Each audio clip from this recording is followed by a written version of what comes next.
Hi, I'm Andy Hunter. I'm the chaplain at St James's High School in Bolton, and I'm on station number 5, which is Jesus fell down for the 3rd time.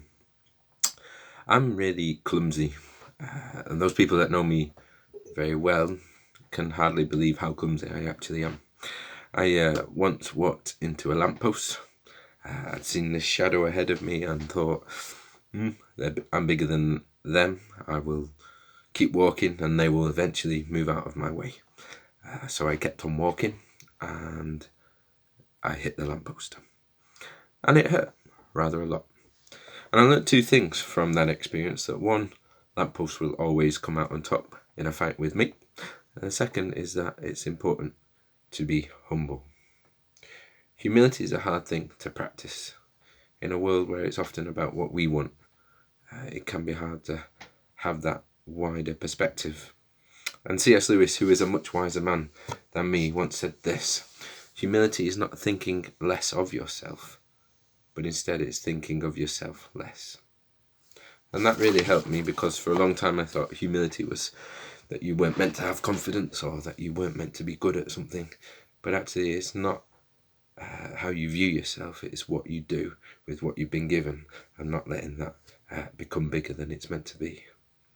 In the Bible, in Philippians chapter 2 and verses 8 to 11, it says these words: "When he appeared in human form," that's Jesus, "he humbled himself in obedience to God and died a criminal's death on a cross. Therefore God elevated him to the place of highest honour and gave him the name above all other names, that at the name of Jesus every knee should bow, in heaven and on earth and under the earth, and every tongue confess that Jesus Christ is Lord, to the glory of God the Father." What I love about the Easter story is that it's just really ordinary, and yet it's so extraordinary. He fell down due to weakness and fatigue. He struggled with what lay before him, but he carried on doing it anyway. I get more clumsy the more tired I get. But I also think, as well as getting physically clumsy, I also get spiritually clumsy. And there are times when I fall down more than probably I'd like to admit. Time and time again, I know what I should do, but sometimes I get it drastically wrong. And maybe it's this theme of spiritual lampposts that come into my life to remind me that I can't do this on my own, and I need pulling up on it now and then. Maybe you're tired at the moment. Maybe the world situation is really getting you down.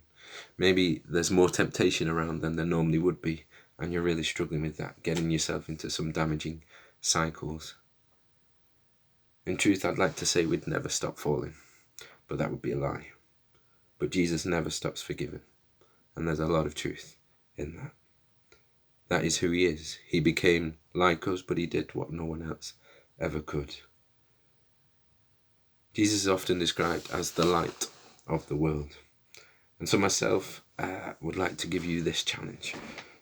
Think back to the last time you fell down. Why was that? Why did that happen? Draw a light bulb, or if you're feeling really artistically gifted, draw a lamppost. I can't, there's too many bad memories. But in there, put those words of hope and restoration and forgiveness and love, and remind yourself that though you fall down, you'll rise again, just as Jesus did. May God give you the grace to be humble, and may you know his forgiving presence when you stumble. We adore you, O Christ, and we praise you, because by your holy cross you redeemed the world.